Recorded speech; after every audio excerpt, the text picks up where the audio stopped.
Bom dia a todos, bom dia a todas, bom dia para você que está nos assistindo pela Pop TV em Sobradinho e Porto Alegre. Sejam todos muito bem-vindos e bem-vindas a mais um ICL Mercado Investimentos. Hoje, quinta-feira, e a gente vai ter um tema bem recorrente aqui no programa, que é o preço dos alimentos. Então a gente vai discutir inflação de alimentos, a gente vai falar do café, vamos falar de cesta básica. Então tem uma linha condutora aí bem importante hoje que mexe bastante com o nosso bolso.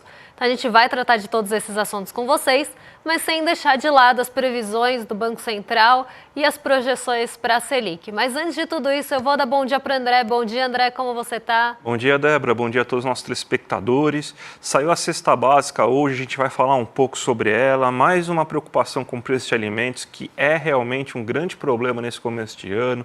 Vamos falar também do café em especial aí e mostrar aí que o preço do café pode aumentar ainda mais aí nesses próximos meses. Vamos falar dessa pesquisa aí do Banco Central aí que ouviu agentes de mercado e ver a expectativa deles. Parece que o mercado começa a ficar preocupado com a taxa de juros. Parece que eles estão vendo aí que pesaram demais a mão, né? Então tem bastante coisa para a gente falar hoje. Então já vamos passar para a nossa agenda, Débora? O que o nosso telespectador vai enfrentar nesse dia de hoje? Hoje a agenda está um pouquinho mais curta, ela está mais enxuta, mas vamos ver o que tem hoje na agenda dentro e fora do Brasil. Vamos começar pelo Canadá, que teve já balanço divulgado antes da abertura, balanço da Bombardier, e por lá teve também, pelos Estados Unidos, teve também ConocoPhillips antes da abertura. Em Luxemburgo, a ArcelorMittal também divulgou seus resultados. Então, a parte da manhã, como já era de se esperar, bem tomada por balanços corporativos que estão aí bem presentes no noticiário do mercado financeiro, bem presentes no noticiário corporativo mesmo. De lá para cá, a gente tem alguns dados da Europa, então até pelo horário, a gente teve encomendas à indústria de dezembro na Alemanha, vendas no varejo de dezembro na zona do euro e o Reino Unido divulgou decisão de política monetária hoje cedinho. Então, primeira parte da agenda, como nos outros dias, bastantes indicadores da Europa e também balanços corporativos. Na parte da tarde, a gente tem os Estados Unidos aparecendo um pouco mais, lá saíram pedidos de auxílio-desemprego e o custo unitário de mão de obra. No México teve também decisão de política monetária, na verdade ainda não teve, vai ter 4 horas da tarde. E o diretor do Fed, Christopher Waller, vai participar de uma discussão sobre futuros de meio de pagamento. Sempre aparecem aí os dirigentes do Fed, ainda que o tema não seja política monetária propriamente dita, eles aparecem na agenda porque, como eu falei, o mercado tem essa expectativa que algo seja falado em relação à política monetária. A Mary Daly também discursa num evento no Rotary hoje às 5h30 e na parte da tarde a gente tem o fechamento da Amazon, balanço da Amazon, da Société Générale e da ING na Holanda. Então aqui, todos depois do fechamento, todos na parte da tarde. Como falei, hoje a agenda um pouco mais vazia, mais esvaziada mesmo, sem muitos indicadores de grande relevância, mas sim a gente deve ter um peso ainda nos discursos dos presidentes e dirigentes do Fed, e o balanço da Amazon fica aí no radar no fim do dia. Vamos falar dessa pesquisa aí que saiu, Débora, do Banco Central. Ele abre a cada 3 meses, se não me engano, uma pesquisa para os agentes de mercado responderem, né, o que eles estão achando sobre a situação monetária do país, né, o que eles acham que vai acontecer com o Copom, o que eles acham que deveria acontecer, quais são as projeções de inflação. Então tem bastante dado interessante aqui. A pesquisa é muito mais completa do que a gente está mostrando agora, mas tem muitos dados bem interessantes sobre o que os agentes do mercado estão achando, o que deveria acontecer e o que eles gostariam, o que eles acham que deveria acontecer, o que vai acontecer e o que deveria, ou seja, se está até um termômetro para a gente ver se eles acham que está certo ou não a condição de política monetária. Para essa próxima reunião é quase que um consenso geral que a Selic vai aumentar em 1 ponto percentual. Quase 98% das pessoas acreditam nisso. Então a gente tem depois 0,8 acreditando em 0,75, 1,6 acreditando em um aumento só de meio ponto e ninguém acreditando em que não vai ter aumento ou que o aumento vai ser só de 0,25 pontos percentuais. Agora para maio já tem uma mudança bem brusca do que o pessoal está acreditando que vai acontecer. A grande minoria, mas uma minoria está acreditando aqui, só 6% acredita que vai ter uma alta de 1 ponto percentual, o que faria a Selic chegar em 15,25. A maioria está acreditando numa alta de meio ponto percentual, que faria a Selic chegar em 14,75 no mês de maio, então 51,2%. 34% acredita que vai ter um aumento de 0,75 pontos percentuais, o que faria então com que a Selic chegasse a 15%, e algumas pessoas aqui acreditam em 0,25 ou sem aumento. Agora a gente vai ver o que deveria ser, o que eles acham que seria a atitude correta, porque é uma pergunta importante, porque um dos grandes problemas do Focus é você tentar ir com a maioria e você acaba meio que fazendo a previsão para chegar no top 5 do Focus, porque ele não premia quem acerta mais, ele premia a média, né? Então quem consegue chegar mais próximo das médias de previsão. Isso é um negócio um pouco bizarro, né? Mas você vê, se tinha 98% que acreditava que deveria ser uma alta de 1 ponto percentual, esse valor já cai. Ou seja, até o próprio mercado, que está tão resiliente com a questão aí da Selic, já está achando que 1 ponto percentual, pelo menos quase 10%, já está achando que é muito. Muita gente acha, tanto que o segundo maior volume depois acha que não deveria nem ter alta, 2,4%. E para 1,6%, 1,6%, 3,2% deveria ter uma alta, mas menor que 1 ponto percentual. Agora, para a próxima reunião de maio, você vê que já chega a 10% de pessoas que acreditam que não deveria nem ter alta. Para a maioria das pessoas deveria ter uma alta de 38,7%, deveria ter uma alta de 0,5 pontos percentuais, para quase 30% das pessoas 0,75%. Muita pouca gente querendo um aumento de 1 ponto percentual, 17,7%, ou seja, a gente vê que o mercado começa a acreditar que realmente você está com um ritmo um pouco acelerado demais. Tanto que a gente tem um Haddad ontem que falou que a Selic parece que está dando um choque muito rápido na economia brasileira, que todo mundo está falando, vai ser pouso suave. Não, parece que vai ser pouso forçado. A gente está vendo índices, inclusive, falamos do PMI, pode ser uma queda bem brusca aí, o que não seria nada bom para a economia brasileira. E aí a gente vê, aí vai ser até engraçado essa próxima página, que vocês vão ver a previsão do mercado para a inflação mensal dos próximos meses. Olha a previsão de inflação para fevereiro, 1,38% a mediana, sendo que o percentil de 75% está 1,45%. É meio loucura, tipo, para ser um mês de 1,38, você teria que ter uma explosão do preço dos alimentos, maior do que já está, uma explosão do preço da energia elétrica, que parece que não vai ter porque está chovendo bastante, então os reservatórios estão cheios, não deve mudar de bandeira tarifária. Uma explosão do preço dos combustíveis, a única coisa que aumentou foi o diesel, não teve outros aumentos de preço, não tem o peso dos reajustes das mensalidades, não seria capaz de fazer isso, então eu acho que entra um pouco naquela história, né? A gente vai jogar para cima para pressionar a Selic para aumentar em março, aí a gente vai errar e falar, erramos as projeções. A gente tem aí que acredite-se em um aumento de 0,5% só, o que também é baixo. Daí também entra, fomos surpreendidos positivamente pela inflação, vai dar 0,2%. Claro, estou chutando, só estou inventando um número aqui, isso daí não é minha previsão, tá? Aí vai maior do que esse 0,5%, fomos surpreendidos. E as de março e abril aí estão bem elevados também, 0,46%, 0,5%. Não parece assim que teremos tantos elementos assim, mas parece aí que está muito pessimista essas projeções, né, Débora? E uma mediana perto do percentil de 75, só para vocês entenderem, a mediana é o que divide o conjunto de dados no meio. Isso mostra que boa parte das projeções dos dados eles estão mais próximos do limite superior ali, né? Então, a boa parte dos dados estão concentrados perto do percentil de 75, né? Mais no limite ali superior, o que é bastante curioso, né? A gente vê esse deslocamento acontecendo, inclusive no Focus em algumas métricas. Mas um ponto que eu queria chamar a atenção, voltando ao quadro anterior, em relação ali o que o mercado acha que vai acontecer e o que ele acha que deveria acontecer, que são olhares diferentes para a mesma questão, para a mesma situação, que aqui é juros, tem um discurso até que um pouco incoerente com o que a gente viu depois do comunicado do Copom. Porque quando saiu o comunicado do Copom, o mercado veio firme, veio batendo no comunicado, inclusive, falando que ele foi leve demais, porque não sinalizou alta de mesma magnitude depois de março. Então, março a gente já tem uma alta sinalizada de 1 ponto percentual, isso deve acontecer, isso já é guidance, já é direcionamento, mas dali para frente tem ali uma sinalização que pode subir os juros, mas não tem magnitude definida. E a primeira reação do mercado financeiro foi falar que o comunicado foi brando demais, porque não sinalizou a magnitude dessa alta e nem falou que ia ser mais uma alta de 1%. Só que, ao mesmo tempo, quando a gente olha a própria resposta aqui, eles não acham que isso deveria acontecer. Então, fica até um discurso um pouco descolado. Bate na ata do Copom, mas, ao mesmo tempo, fala que não deveria acontecer uma alta de 1 ponto percentual.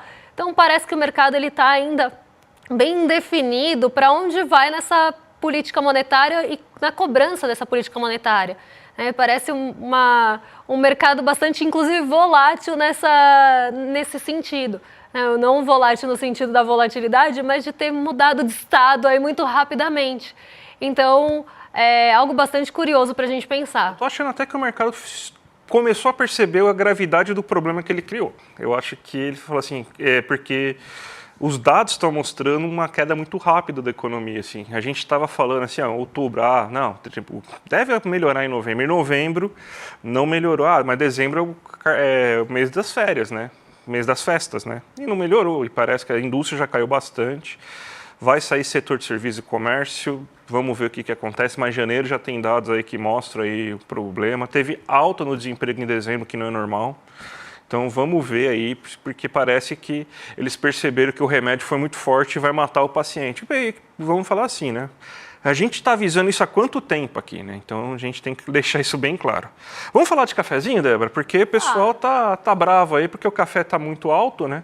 E pode aumentar ainda mais, né? A culpa é da China. Tem uma série de fatores aí mexendo com o preço do café. Não é de hoje também que a gente está avisando isso. Eu lembro que até há alguns meses, no ano passado, antes do preço começar a subir de fato, a gente avisou vocês que ia ter uma alta de café e que isso já estava preocupando globalmente, antes da alta de fato começar a acontecer. Duas coisas que a gente avisou aqui antes, hein, Kendi? Quem diria? Porque a gente já tinha avisado aqui que o café ia começar a subir, porque tinha entrado sim, esse mercado consumidor da China. Então, esse mercado consumidor vem forte no consumo do café mesmo, nessa compra de café. E a gente tem alguns problemas de oferta também. A gente teve ali o Vietnã saindo um pouco dessa produção, botando um pouco do pé no freio ali, substituindo essa produção de café. A gente tem aqui no Brasil vários problemas climáticos, a gente está falando de grandes produtores de café, né? Problemas climáticos aqui no Brasil que também fizeram, inclusive quando a gente falou lá atrás, a gente falou justamente disso, a qualidade do café, como o café estava sendo prejudicado pelas questões climáticas aqui no Brasil e como isso já era um fator de preocupação global lá no ano passado, antes de fato do preço começar a subir, porque os grãos estavam com tamanhos menores, os grãos já estavam mostrando ali alguns sinais de problemas que eles iriam enfrentar no restante do ano.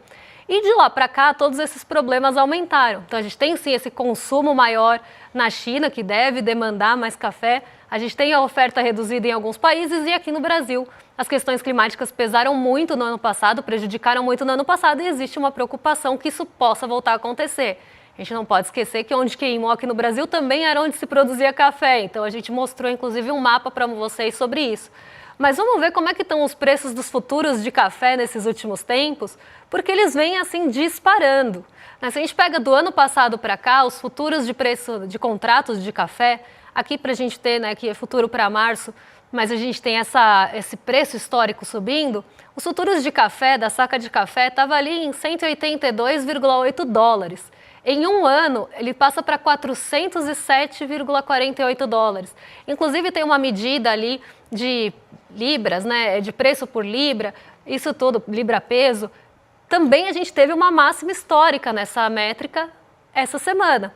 Então, a gente vê o preço do café disparando e o preço do café ele vem sendo um vilão da cesta básica, um vilão da inflação de alimentos, porque o grão que fica aqui no Brasil também está sendo vendido mais caro, né? O pó de café está muito caro, o café em grãos está muito caro. Então a gente vê que tem essa pressão, inclusive, vinda de fora. A gente vê que isso aqui é negociação em bolsa de commodities de futuros nos Estados Unidos. Então a gente vê essa escalada do preço do café e isso também está afetando de fato, né, o preço é uma commodity, ela é negociada em mercado de commodities e esse preço, essa aceleração do preço global já está afetando também o preço aqui dentro. até porque aqui o que sobra já é vendido o que sobra, né? Vamos falar a realidade, porque o café bom ele normalmente é exportado. Então aqui o que sobra aqui no Brasil normalmente é altamente torrado e vendido aqui dentro, não é o café de maior qualidade. E mesmo assim, né, por conta dessa disparidade, então se o preço está mais caro lá fora, aqui dentro ele também vai ficar. O produtor não é bonzinho, ele não vai vender aqui mais barato porque é um café de menor qualidade. E outro ponto que vem aparecendo aí, ponto de atenção que a gente já falou várias vezes também, é preço do açúcar, tá? O preço do açúcar também está disparando muito no mercado internacional. A gente vê essa disparada também mais recentemente nesse começo do ano. O preço do açúcar estava junto com o café na notícia, inclusive na Bloomberg hoje de manhã. Então a gente vê essa alta do preço do açúcar. E não é porque, e aqui eu não estou contando isso porque as pessoas põem açúcar no café, não é por isso, mas porque se o açúcar fica mais caro lá fora, a produção de etanol aqui muda, porque quem produz o etanol, o usineiro que produz o etanol, o açúcar, desculpa, ele vai vender para fora porque está mais caro, está valendo mais a pena. E o que fica aqui também vai ficar menos e vai ficar mais caro. Então, outro ponto de atenção aí que veio junto com o cafezinho é o açúcar que está disparando no mercado futuro. Então, só para lembrar, né, o usineiro escolhe fazer açúcar ou etanol. Ele faz etanol para o mercado interno e açúcar para vender lá fora. Não é o açúcar que você coloca no cafezinho. Então, se o preço do açúcar aumenta nas bolsas internacionais, ele vai destinar a maior parte da cana-de-açúcar para vender, para fazer açúcar e vender lá para fora. O que fica aqui vai ser um pouquinho para o seu caldo de cana com pastel, mas a boa parte fica para também fazer etanol. E etanol está na gasolina, etanol também é combustível que todo mundo coloca, aumentou o preço do etanol, aumentou o preço dos combustíveis. E eu não sei, qual que é a desculpa? Você sabe qual que é a desculpa para o preço do açúcar estar tão caro, falou? Do açúcar não fala só realmente da demanda global, mas fala que o açúcar está começando a disparar e está preocupando também de forma global, mas não tem um ponto específico do açúcar, só mostra o gráfico. Vou tentar descobrir esses dias aí o que está acontecendo. Mas vamos falar também, continuando falando de alimento, que a gente teve aquela quinta série na última semana no Congresso Nacional, a briga dos bonés, né? Porque um falava que a resposta aí dos bolsonaristas para o boné do Pronésio do Brasil, dos brasileiros, foi tá tudo caro, né? Então quero voltar aos preços do Bolsonaro praticamente, né? Mas se a gente for pegar o histórico, é o pessoal que tem memória curta, né? Porque o que estava acontecendo na verdade é que a inflação de alimentos, principalmente durante o governo Bolsonaro, foi muito mais elevada do que a gente teve aí nesse último ano. Esse último ano a gente teve um grande problema aí de inflação de alimentos, mas foi muito pior durante o governo Bolsonaro. Então a gente até montou um gráfico aqui para mostrar para vocês como que foi, ó. A gente fez uma separação em duas partes aqui, só para vocês entenderem. A gente pegou o grupo alimentação e bebidas, que é o que a gente chama de inflação de alimentos, no final das contas, e do subgrupo alimentação no domicílio, que é aquele que você compra no supermercado. Então você tem essas duas separações, o que é inflação de alimentos, e vamos chamar esse branquinho aqui de alimentação do supermercado, então custo supermercado. Em 2019, a gente teve aí que aumentou em 6,77% e 7,84% no mercado dos alimentos. Em 2020, ano da pandemia, aumentou em 14% o grupo alimentação e bebida e em 18,15% a compra da alimentação no supermercado. Em 2021, 7,94% a alimentação, o grupo alimentação como total, e 8,24% alimentação no supermercado. Em 2022, 11,64% do grupo alimentação e bebida e 13,23% para comprar as coisas no supermercado. Então, olha isso, você não teve nenhum ano que você teve, por exemplo, uma inflação de alimentos que foi abaixo da inflação oficial. Então, todos os anos foi uma inflação muito elevada. A gente pega aqui no governo, no primeiro ano, foi uma inflação muito baixa de alimento. O índice de alimento foi de 1,03, mas caiu a alimentação no supermercado. Esse 1,03 veio basicamente do setor de serviços, né? Alimentação fora de casa, barzinho, cafezinho que você toma. Então caiu, inclusive, por comprar no mercado. Esse ano foi um ano mais pesado, mas olha, 7,69, mas foi melhor que 2020, 2021 e 2022, que já não tinha pandemia. Então não tem nem como culpar a pandemia por esse ano de 2022. E a alimentação no supermercado também foi melhor do que os anos de 2020, 2021 e 2022, 8,23. Somente em 2019 quando a economia estava bem complicada, inclusive, crescimento muito baixo, inclusive quando a economia está mal, as pessoas têm medo de repassar os preços porque, mesmo quando aumenta o custo, elas têm um pouco mais de medo de repassar os preços por medo de não conseguir vender aqueles produtos. Então, também tem esse efeito. Então, você vê que 2019 foi o único ano que foi melhorzinho do que o pior ano até agora do governo Lula. Então, não tem justificativa para aquele bonezinho ridículo lá que foi colocado lá, porque assim, eu não quero voltar assim a pagar tão caro, acho que nenhum brasileiro quer ver fila de osso de novo, ter picanha com um marcador de mercado que fica apitando se você passar, porque daí o pessoal estava com medo de que o pessoal roubasse picanha, estava fazendo a mesma coisa na picanha do que fazia no uísque, então não estou querendo aí voltar para esses tempos, Débora. Acho que ninguém quer, né? Quem está colocando bonezinho está fora da realidade. Mas só para esclarecer, André, o que está sendo falado em relação ao açúcar? Acabei de ver aqui na Reuters que um dos pontos é que, sim, a gente teve uma valorização do futuro de açúcar nessa semana, inclusive no recorde do ano, já maior valor desde 6 de janeiro, que tinha sido um valor mais elevado. E, André, olha só, o agro não é pop mesmo, ainda mais se a gente está falando de agro exportador, porque o que os investidores e analistas perceberam é que o Brasil é um produtor grande de açúcar e que os exportadores de açúcar não estão com pressa de vender porque o real se valorizou em janeiro e a gente sabe que exportador gosta mesmo de dólar caro porque fica melhor a atratividade para vender para fora. Eles estão segurando um pouco essa venda porque o dólar caiu. Então está fazendo estoque. Pois é. Faz parte. As leis do livre mercado. Vamos falar da cesta básica rapidinho, Débora, que é o assunto mais importante, acho que, do dia, né? Porque a pesquisa do Diese saiu agora essa manhã e das 17 capitais pesquisadas, 13 tiveram um aumento.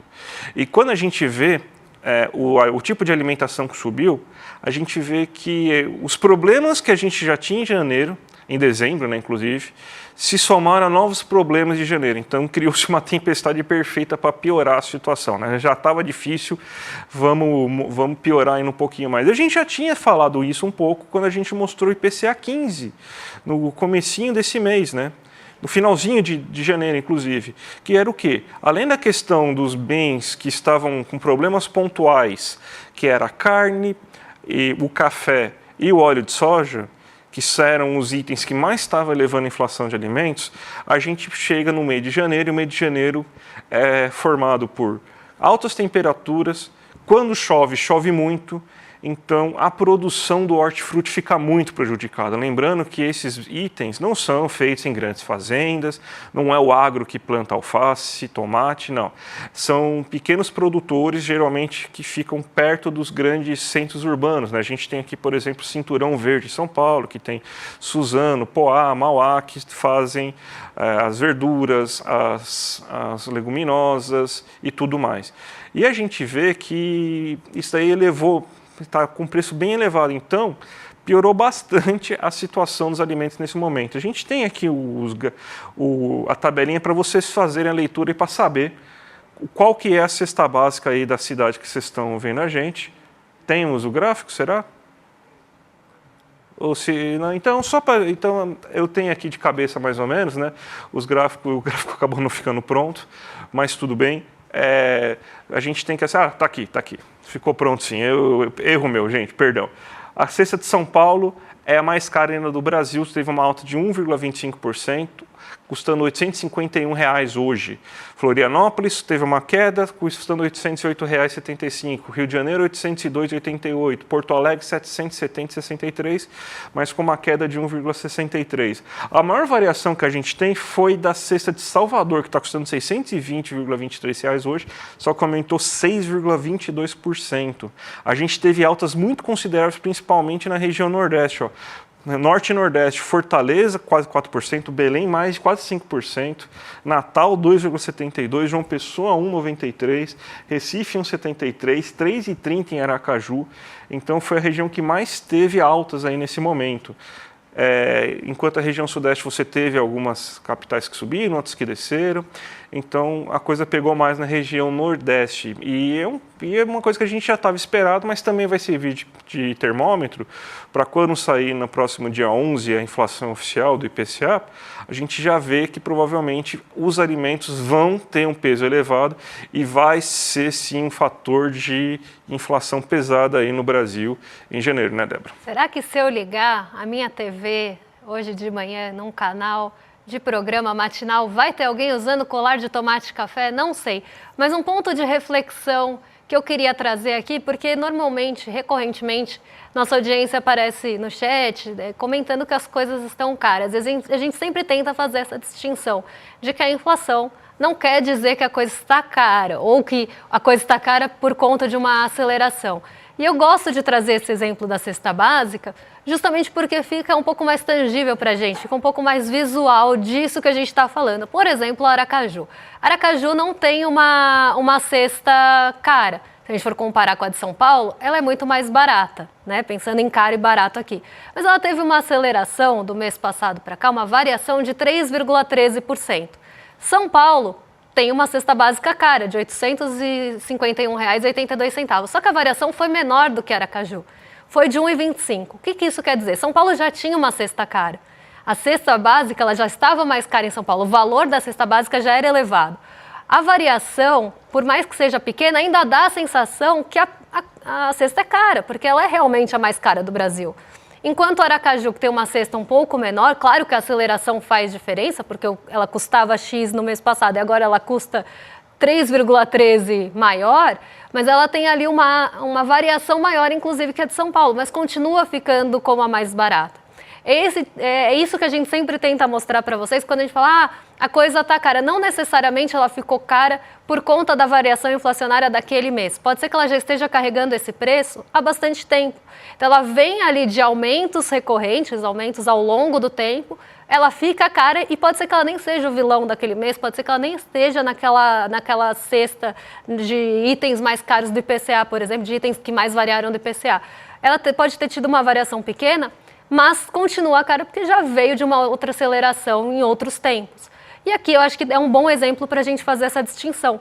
Não necessariamente a cesta mais cara é a que tem a maior variação, e não necessariamente a mais barata é a que teve menor variação.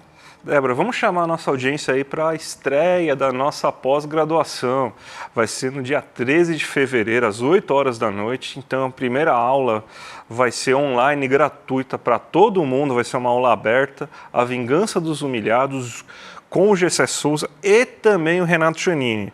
A gente é um marco histórico aqui, que é a pós-graduação junto com a FESP, e a gente vai ter aqui condições especiais. É a última chance para você entrar na primeira turma da pós-graduação do ICL, e quem entrar vai ter condições especiais de matrícula. Então, gente, vale muito a pena. Sexta-feira, dia 13, quinta-feira, 8 horas da noite, entra aqui em clmercado.com.br, já se inscreve, clica lá no sininho do YouTube, daí ele te avisa 8 horas da noite. Vai ser imperdível, mais uma vez, né, Débora? Exatamente, não dá para ficar de fora dessa. E agora vocês ficam na sequência com o Rolê ICL. Nossos vizinhos de cima já estão preparados para receber vocês, então agora tem Roberta Garcia e o William Noblat. William Noblat, gente, que isso? Chipei o casal errado aqui. Guga Noblat e Roberta Garcia na sequência com vocês, e a gente volta amanhã para trazer os principais assuntos e o que vai mexer com o nosso bolso, com a nossa bolsa. Um beijão e até lá. Até mais, gente. Tchau, tchau. O Brasil é um país muito peculiar. Aqui entre nós, os que mais se vangloriam de serem patriotas são exatamente aqueles que mais torcem contra qualquer coisa que é brasileira e que tem a ver com o real desenvolvimento do nosso país. É algo realmente impressionante, pessoal, como tem gente ligada à extrema-direita que torce contra o sucesso da Fernanda Torres. Quer entender por que esse tipo de coisa acontece? Então você precisa se inscrever agora para participar da aula magna aberta que eu, juntamente com Renato Giannini Ribeiro, daremos para o ICL. A Vingança dos Humilhados. Como as elites brasileiras condenaram os mais pobres à autodestruição. E essa aula será no dia 13 de fevereiro, uma quinta-feira, a partir das 20 horas, todos os canais do ICL.